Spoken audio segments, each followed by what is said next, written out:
In the first several minutes of the Netflix movie Dogwashers, or Lavaperros, it felt like the movie was taking some inspiration from Snatch. Did the movie continue that trend, or did it establish something new?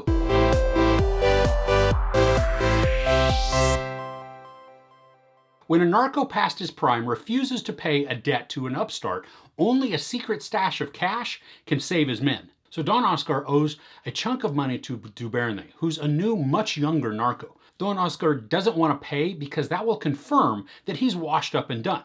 So out of a massive amount of hubris, he refuses to pay and then spends his time worrying and looking over his shoulder. To compound Don Oscar's stress, he thinks his house is being staked out by the police, and Duvernay is beginning to get impatient and keeps threatening him. So for our characters, they're introduced to us with a similar flair to Snatch, and you get the sense that this is going to be a story with a ton of different characters that begin to have intersecting storylines as the movie progresses. It's hard to find any sympathetic characters in this. Netflix classified this as a dark comedy, and I can agree partly with that.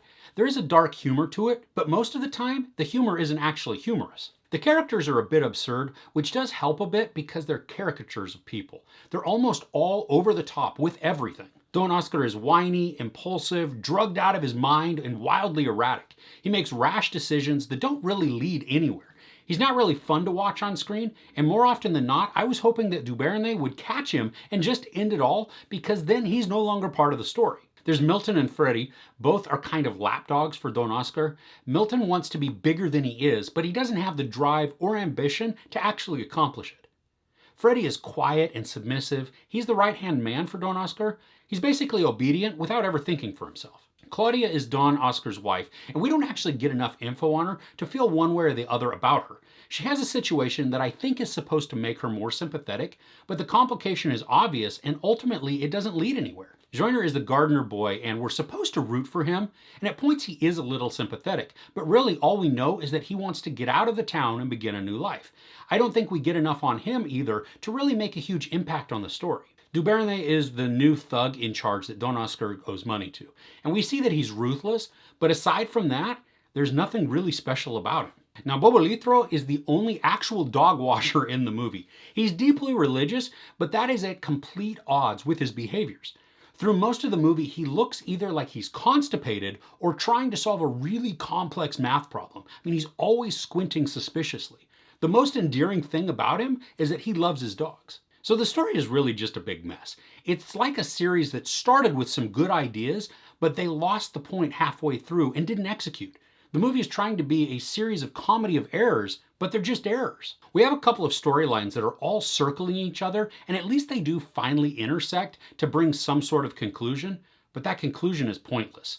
I mean, is futility then the point of the story? And I can actually see that as truly being the end goal of the message of the movie, that all the efforts are futile and pointless. Like I said before, Don Oscar believes that there are cops that are staking out his house. Well, that storyline and worry go absolutely nowhere. The story jumps around, which is a bit expected when you have a bunch of different characters in different areas and different storylines.